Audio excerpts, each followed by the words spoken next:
Hello friends, আসসালামু আলাইকুম। আমি সুমন্দির খন্দকার চেক আপ টেকনিক চ্যানেলের পক্ষ থেকে আপনাদেরকে জানাচ্ছি ওয়েলকাম। আজকের ভিডিওতে আপনাদের সাথে শেয়ার করব how to use track changes on MS Excel. অর্থাৎ এমএস এক্সেল এর উপর আমরা কিভাবে ট্র্যাক চেঞ্জেস ইউজ করতে পারি, আজকে আমরা সেই বিষয়টা দেখব। এখন আমাদের এই কাজটা করার জন্য প্রথমে আমরা এক্সেলে চলে আসি।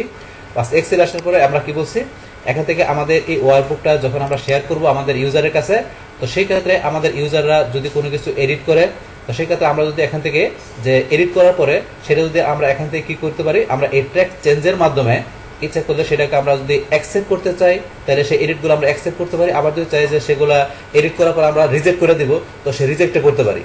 তো আমাদের এখান থেকে বলছি ইউজাররা যখন কি এডিট করবে, তো সেই ক্ষেত্রে আমরা তাদেরকে এই ডাটাগুলো এডিট করে ডাটাগুলো আমরা অ্যাকসেপ্ট করবো না রিজেক্ট করবো, তো সেই কাজটা মূলত আমরা ট্র্যাক চেঞ্জের মাধ্যমে করতে পারি। এখন চলুন কাজটা করি। তাহলে করার জন্য এখন আমরা চলে আসবো কোথায়, আমরা চলে আসবো এদিকে ডান দিকে। আসার পর এখান থেকে আমাদের এই যে রিভিউ ট্যাবে আমরা ক্লিক করবো। পাস করার পর এখান থেকে আমরা এই যে চেঞ্জ অপশন থেকে আমরা এখান থেকে যে ট্র্যাক চেঞ্জ, আমরা এই অপশনের কাজটা দেখবো, এই ট্র্যাক চেঞ্জের। তো এই ট্র্যাক চেঞ্জের আগে এখানে ধরেন যে আমাদের এই যে এখানে এই যে প্রটেক্ট এন্ড শেয়ার ওয়ার্কবুক, এই যে আমাদের ওয়ার্কবুকটা যখন আমরা এখানে প্রটেক্ট করে শেয়ার করব, তো সেই ক্ষেত্রে কিন্তু এখানে আমাদের যে ইউজারের কাছে আমাদের কি হয়ে যাবে, এটা আমাদের শেয়ার হয়ে যাবে। তো সেই শেয়ারটা ইচ্ছে করলে আমরা এই যে নর্মাল ভাবে শেয়ার করতে পারি এখান থেকে, অথবা প্রটেক্ট করে শেয়ার করতে পারি। তো এই দেখা গেছে প্রটেক্ট ছাড়া এবং প্রটেক্ট সহকারে কিভাবে শেয়ার করতে হয় তার উপর কিন্তু অলরেডি কমপ্লিট ভিডিও আমার চ্যানেলে দেওয়া আছে। তাছাড়া ধরেন এখান থেকে এই যে all user to edit range, এখানে আমাদের ইউজারদের কাছে যে আমরা যখন কোনো রেঞ্জ দেখা দিয়ে এখান থেকে কি করব, আমরা এখান থেকে যে আমাদের এই ওয়ার্কবুক আমরা শেয়ার করব, তো সেই কাজটা কিভাবে করতে হয় তার উপরে কিন্তু অলরেডি একটা কমপ্লিট ভিডিও আমার চ্যানেলে দেওয়া আছে, চাইলে আপনারা দেখতে পারেন। এখন তাহলে আমরা বলছি যে এখান থেকে আমরা যখন ওয়ার্কবুকটা শেয়ার করব, তো সেই ক্ষেত্রে এখান থেকে আমরা যে ইউজাররা যখন এডিট করবে, তো সেই এডিটটা এখান থেকে আপনি যদি অ্যাডমিন থাকেন আপনি সেটা কি অ্যালাউ করবেন কিনা, তো সেটা আপনি কি অ্যাকসেপ্ট করবেন রিজেক্ট করবেন। তো সেটা করার জন্য এখান থেকে ট্র্যাক চেঞ্জে আমরা এখানে ক্লিক করি। বাস ক্লিক করার পর এখন আপনারা এখান থেকে হাইলাইট করে দিতে পারেন। তো হাইলাইট করার আগে এখান থেকে আমাদের এই যে প্রটেক্ট এন্ড শেয়ার ওয়ার্কবুক, এই বিষয়টা আমরা আপনাদের বলি, এটা আমরা ক্লিক করলাম। বাস ক্লিক করার পরে নিজের লেখা আছে কিন্তু এখানে যে এই যে এখানে শেয়ারিং উইথ ট্র্যাক চেঞ্জ, তাহলে এখান থেকে যদি আমরা এই যে টিক মার্ক দিয়ে শেয়ারিং উইথ ট্র্যাক চেঞ্জ এটা দিয়ে আমরা এখান থেকে পাসওয়ার্ড দিই, তাহলে আমাদের এটা কি ট্র্যাক চেঞ্জের সাথে সাথে আমাদের এটা কি শেয়ারিং হবে। আমরা যখন শেয়ারিং করব পাসওয়ার্ড দিয়ে এখানে, তখন আমাদের ট্র্যাক চেঞ্জের সাথে কি হবে, আমাদের ওয়ার্কবুকটা শেয়ার হবে। তাহলে আমরা এখানে প্রোডাক্ট করে এইভাবে ওয়ার্কবুক শেয়ার করলে আমরা কি হবে, ট্র্যাক চেঞ্জের সাথে আমাদের ওয়ার্কবুকটা শেয়ার হয়। তো এটা আপনারা করতে পারেন। এখন যাই হোক, এই বিষয়টার উপরে বসে অলরেডি ভিডিও দেওয়া আছে। এখন আমরা এই ট্র্যাক চেঞ্জের বিষয়টা দেখার জন্য এখানে আমরা ট্র্যাক চেঞ্জে ক্লিক করি। বাস ক্লিক করার পর এখানে হাইলাইট চেঞ্জ, আমরা যেই অংশটুকু আমাদের ইউজাররা কি করবে, চেঞ্জ করবে বা আপনি এখানে চেঞ্জ করবেন, তো সেই ক্ষেত্রে সেই অংশটুকু আপনারা হাইলাইট করে দিতে পারেন। তো হাইলাইট করার জন্য আমরা হাইলাইট চেঞ্জ এখানে ক্লিক করব। বাস ক্লিক করার পরে তারপর জানি যে লেখা আছে ট্র্যাক চেঞ্জ হুইল এডিটিং, তারপর this also share your workbook. তাহলে কি করবে, এখানে আপনার যে ট্র্যাক চেঞ্জের বিষয় এডিটিং এর ক্ষেত্রে কাজ করবে, এবং কি করবো আপনার ওয়ার্কবুকটা যখন শেয়ার করবেন, তো সেই ক্ষেত্রে এই কাজটা করবে, এই বিষয়টা বলছে এখানে। তাহলে আমরা কাজটা করার জন্য এখানে টিক মার দিলাম। দেওয়ার পরে হাইলাইট হোয়াইল চেঞ্জ, এখানে তিনটা অপশন দেওয়া আছে, হোয়েন, হু, হোয়াইল। তাহলে এখানে দেখা গেছে প্রথমে হোয়েন, তাহলে এইটা আপনার যে এখানে কাজটা করবে, আপনার এই ট্র্যাক চেঞ্জের বিষয়টা হাইলাইট করবেন, সেটা কখন কাজ করবে, এটা কি অল টাইম কাজ করবে, অল দিলে অল টাইম। আপনি যদি অল টাইম না চান তাহলে আপনি এখান থেকে যে সিন্স লাস্ট সেভ, আপনি লাস্ট সেভ করছেন ওই সময় থেকে কাজ করবে, নাকি আপনি সিন্স ডেট আপনি দিলে এখানে কি যে ডেটটা আছে আমাদের আজকের যে ডেটটা আছে সেই ডেট থেকে কাজটা কার্যকর হবে। তো আপনি এখান থেকে নিজের মতো করে দেখাইতে পারেন। তাহলে এখান থেকে আমরা দেখাই দিলাম যে অল টাইমে কাজ করবে, যেটা আমরা দেখাই দিলাম। তারপরে হচ্ছে হু, তাহলে এখানে কে কে আপনার এখানে এডিট করতে পারবে, এখানে অল টাইম কাজটা করবে। এখন কে কোন কোন ইউজার মানে কে আপনার এখান থেকে এই যে ট্র্যাক চেঞ্জের মাধ্যমে মানে এডিটের বিষয়টা করতে পারবে। তো সেই ক্ষেত্রে এখান থেকে আপনারা দেখাইতে পারেন যে এভরিওয়ান মানে প্রত্যেক করতে পারবে, না আপনার কোনো স্পেসিফিক ইউজার আছে সেটা আপনার যদি ইউজার অ্যাড করা থাকে সেই ইউজার থেকে আপনি দেখাইতে পারেন। তাহলে আমি এখানে নিলাম কি যেন সব ইউজারে করতে পারবে, তাহলে আমি এভরিওয়ান দেখাই দিলাম। তারপরে এখান থেকে আমরা কি দেখাবো, হোয়ার। তো হোয়ার থেকে এখানে কি যে এখানে ট্র্যাক চেঞ্জ করবে, যে এডিট করবে কতটুকু রেঞ্জের ভিতরে করবে সেই রেঞ্জটা আপনি এখান থেকে দেখাইতে পারেন এই হোয়ারের মধ্যে। তাহলে আমরা হোয়ারে টিক মার দিলাম। দেওয়ার পরে এই অংশের মধ্যে আমরা কি করবো, এখানে রেঞ্জটা দেখাই দেবো। রেঞ্জটা দেখানোর জন্য আমরা এখান থেকে কোন রেঞ্জটার মধ্যে দেখাবো, কারণ এখান থেকে আমরা দেখালাম যে এই রেঞ্জটুকু আমরা দেখাই দিলাম, এই যে রেঞ্জটুকু আমরা এখান থেকে এটুকু দেখাই দিলাম। তাহলে এই রেঞ্জটুকু চলে আসলো। আসার পর এখান থেকে ধরেন যে হাইলাইট চেঞ্জ অন স্ক্রিন, এটা কিন্তু আমাদের বাইরের উপর টিক মার দেওয়া আছে, আমাদের স্ক্রিনের উপরে আমাদের কি করবো, আমরা এখান থেকে যে রেঞ্জটা দেখালাম সেটা হাইলাইট হয়ে যাবে। তো এখান থেকে এটা দেখানোর পরে এখন আমরা এখন ওকেতে ক্লিক করি। ওকেতে ক্লিক করার পরে বলছে এটাকে আমি যে করলাম এটা সেভ করবো কিনা, তা সেভ অবশ্যই করবো। আমরা এখন ওকেতে ক্লিক করবো, বাস এটা আমাদের এখানে সেভ হয়ে গেল। তো এটা আমাদের সেভ হয়ে গেল। এখন আমাদের এই ওয়ার্কবুকের এখানে যে রেঞ্জটুকু আমরা দিলাম, এই রেঞ্জটুকুর ভিতরে যখন আমরা ওয়ার্কবুকটা শেয়ার করব, তো আমার যেসব ইউজারের কাছে তারা যখন কোনো কিছু এডিট করবে, তো সেই এডিটটা আমরা কি অ্যাকসেপ্ট করবো না রিজেক্ট করবো, তো সেটা আমরা করতে পারবো। তো কিরকম বিষয়টা, ধরুন আমরা ওয়ার্কবুকটা শেয়ার করছি, তো শেয়ার করার পর এখন যদি এডিট করতে চাই, তাহলে আমরা রেঞ্জটুকুর মধ্যে এডিট করে দেখাচ্ছি একটু প্র্যাকটিক্যালি। যেমন এখন 1400 জায়গায় আমরা কি লিখলাম, এখানে ধরেন 1600 লিখলাম।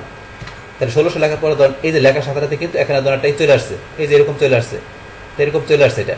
আবার ধরুন আমরা এখান থেকে যে একটু চেঞ্জ করি, ধরুন এটা আমরা চেঞ্জ করলাম, এখানে চলে আসছে। আবার ধরুন আমরা এখানে যাই, এখানে ধরুন এটা চেঞ্জ করলাম, এই চলে আসছে। কিন্তু আমরা যদি এখানে যাই, এখানে চেঞ্জ করলে কিন্তু এখানে কোনো কিছু হবে না, কারণ আমরা রেঞ্জটুকুর ভিতরে হবে। তাহলে যেখানে চেঞ্জ করছি ধরেন এরকম চিহ্ন চলে আসছে। আবার আমরা এখানে চেঞ্জ করি, দেন এখানে চলে আসছে। আবার যদি আমরা এখানে চেঞ্জ করি, এখানে চলে আসছে। কিন্তু এখানে চেঞ্জ করলে কোনো প্রতিক্রিয়া হবে না, কারণ কেন, আমরা রেঞ্জটুকু এইটুকুর ভিতরে কাজ করবে। তাহলে যেখানে যেখানে আমরা চেঞ্জ করি সেখানে ধরুন এই যে এরকম চিহ্ন চলে আসছে। আমরা মাউস পয়েন্টে নিলেই এই ধরুন লেখা আসছে, এই যে এরকম লেখা আসবে। তো আপনারা ধরেন যে এখানে যে করলাম, এখানে এই যে চেঞ্জটা আমরা করলাম, এইটা ধরেন যে কি আমাদের যে ইউজাররা থাকবে তারা ধরেন যে আমাদের ওয়ার্কবুকটাকে যখন আমরা শেয়ার করলাম, তারা ধরেন এখান থেকে কোনো কিছু এরকম চেঞ্জ করলো, তার কোনো কিছু এডিট করলো। তো সেই ক্ষেত্রে এইটা আপনি যেহেতু আপনার ওয়ার্কবুক, আপনি অ্যাডমিন, তো আপনি এটা মেনটেন করতেছেন, আপনি বিভিন্ন জনের কাছে শেয়ার করছেন, সেই ক্ষেত্রে তারা যখন চেঞ্জ করলো তখন এটা আপনি এখান থেকে অ্যাকসেপ্ট করবেন না রিজেক্ট করবেন এই চেঞ্জগুলোকে। তো এখন আপনি যদি অ্যাকসেপ্ট রিজেক্ট করবেন কিনা, তো সেটা করার জন্য আপনি চলে যাবেন এই যে ট্র্যাক চেঞ্জের, এখানে ক্লিক করবেন। করার পর নিচে লেখা আছে অ্যাকসেপ্ট রিজেক্ট চেঞ্জ। তাহলে অ্যাকসেপ্ট যে চেঞ্জগুলোকে অ্যাকসেপ্ট করবেন রিজেক্ট করবেন, তো সেই ক্ষেত্রে আপনার এই যে নিজের অপশনে এখানে ক্লিক করবেন। বাস ক্লিক করার পর এরকম আসলে আপনারা ওকেতে ক্লিক করবেন।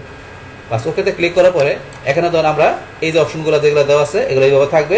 থাকার পরে এখান থেকে আমরা কি করব, এখান থেকে আমরা ওকেতে ক্লিক করব। তাহলে আমরা ওকেতে ক্লিক করলাম। বাস ওকেতে ক্লিক করার পরে এই যে ধরুন এখান থেকে যে টেকনো পার্ক এটা হচ্ছে এখানে চলে আসছে। তারপরে এখানে কি এই যে ডেট, যে ডেটটাই টাইম, তাহলে দেখা গেছে আপনার কোন ডেট টাইমে এখানে ধরেন যে চেঞ্জ করা আছে সেই ডেট টাইমটা এখানে চলে আসছে। তাহলে এই যে ডাটাটা এখানে সেলের মধ্যে এখানে সিলেক্ট করা আছে, এইটা কোন সময়ে কয় তারিখে চেঞ্জ করা হয়েছে সেই ডেট টাইমটা এখানে শো করছে। পাশাপাশি এখান থেকে চেঞ্জ সেল যে এখানে কি আছিল, এই 1400 টু 1600, তাহলে এখানে চেঞ্জ করা হয়েছিল 1400 ছিল, এখানে 1600 চেঞ্জ করা হয়েছে, এটা দেখা যাচ্ছে এখানে। আর কয় তারিখে কটার সময় চেঞ্জ করা হয়েছে সেটা কিন্তু এখানে আমরা দেখতে পাচ্ছি। এখন এই চেঞ্জটাকে আপনি অ্যাকসেপ্ট করবেন না রিজেক্ট করবেন, তাহলে সেটা আপনি করতে পারেন। আর আপনি যদি সবগুলো রিজেক্ট করতে চান, যেগুলো এখানে এডিট করা হয়েছে, তাহলে রিজেক্ট অল দিলে সবগুলা রিজেক্ট হয়ে যাবে। আর আপনি যদি সবগুলো যেগুলো চেঞ্জ করেছে সবগুলো অ্যাকসেপ্ট করবেন, তাহলে অ্যাকসেপ্ট অল দিতে পারেন। তাহলে ধরুন আমরা যেটা চেঞ্জ করছি এটা ধরুন আমরা এখান থেকে অ্যাকসেপ্ট করবো, তাহলে আমরা অ্যাকসেপ্টে ক্লিক করলাম, তাহলে এটা অ্যাকসেপ্ট হয়ে গেল। তারপরে সেকেন্ড যেটা চেঞ্জ করা হয়েছে এটা কয় তারিখ করার সময় চেঞ্জ করা হয়েছে, এবং এটার ধরেন যেখানে এই যে কত ছিল, এই যে 15,710 888 লেখা হয়েছে, এই যেখানে দেখা যাচ্ছে কোন সেলে ছিল। তো এখন এটা যদি আপনারা অ্যাকসেপ্ট করবেন রিজেক্ট করবেন, তাহলে এটা ধরুন আমরা এখান থেকে এটা যে এখানে চেঞ্জ করা হয়েছে এটা আমরা এখান থেকে অ্যাকসেপ্ট করবো না, রিজেক্ট করবো। তাহলে আমরা এই যে রিজেক্টে ক্লিক করলাম, তাহলে এটা রিজেক্ট করে দিলাম, তো এটা চেঞ্জ হবে না। এখন এইভাবে আমরা যে পরের যেটা আছে এটা অ্যাকসেপ্ট করুন রিজেক্ট করবেন, এটা আমরা অ্যাকসেপ্ট করলাম। তারপরটা কি রিজেক্ট করবেন অ্যাকসেপ্ট করবেন, তাহলে আপনি রিজেক্ট করতে পারেন বা অ্যাকসেপ্ট করতে পারেন। এখন ধরেন এইভাবে আপনারা যদি যতগুলো এখানে চেঞ্জ করা হয়েছে সবগুলো যদি অ্যাকসেপ্ট করতে চান, তাহলে অ্যাকসেপ্ট অলে ক্লিক করবেন, আর যদি না চান তাহলে রিজেক্ট অলে ক্লিক করবেন। তাহলে এখান থেকে আমরা অ্যাকসেপ্ট অলে ধরেন ক্লিক করলাম। বাস ক্লিক করার পরে এখান থেকে ধরেন যেগুলো চেঞ্জ করা হয়েছে এর ভিতরে সবগুলো অ্যাকসেপ্ট করছে, শুধু বাকি কোনগুলো এই চারটা যেটা আছে এই চারটা আমরা রিজেক্ট করছি, এই চারটা এখান থেকে যে চেঞ্জ করা হয়েছে সেই চেঞ্জগুলো এখানে সে রাখে নাই, মানে চেঞ্জগুলো সে অ্যাকসেপ্ট করে নাই, মানে চেঞ্জগুলো থাকে না, আগের মতো হয়ে গেছে। আর বাকি যেগুলো চেঞ্জ করা হয়েছে সেগুলো সে অ্যাকসেপ্ট করছি, এই কারণে বাকিগুলো এখান থেকে আমাদের এই যে এখানে যে চিহ্নগুলো আছে বাকিগুলোতে উঠে গেছে, আর যেগুলো আমরা রিজেক্ট করছি সেগুলোর মধ্যে এই যে চিহ্নগুলো রয়ে গেছে। তো এইবার মূলত এখানে কাজটা করে। তাহলে এই যে এখানে আপনাদের যেভাবে দেখালাম এইভাবে কি করতে পারেন, আপনাদের ওয়ার্কবুকের বা আপনাদের ওয়ার্কশিটের এই যে ডাটাগুলো আছে সেগুলো যখন আপনারা এখানে প্রোটেক্ট করে শেয়ার করবেন, তো সেই ক্ষেত্রে আপনাদের ইউজাররা যে এখান থেকে কোনো কিছু এডিট করলে সেটা কি আপনি এখান থেকে অ্যাকসেপ্ট করবেন না রিজেক্ট করবেন, তো সেই ডাটাগুলোকে সেটা আপনার এই যে এখান থেকে ট্র্যাক চেঞ্জ অপশন থেকে আপনার হাইলাইট করে আপনার দিলে সেক্ষেত্রে অ্যাকসেপ্ট রিজেক্টেড চেঞ্জের বিষয়টা আপনি এখান থেকে খুব ইজিলিভাবে করতে পারেন। বাস তাহলে এই আমাদের এখানকার টোটাল বিষয়টা মূলত আমাদের আজকের ভিডিও।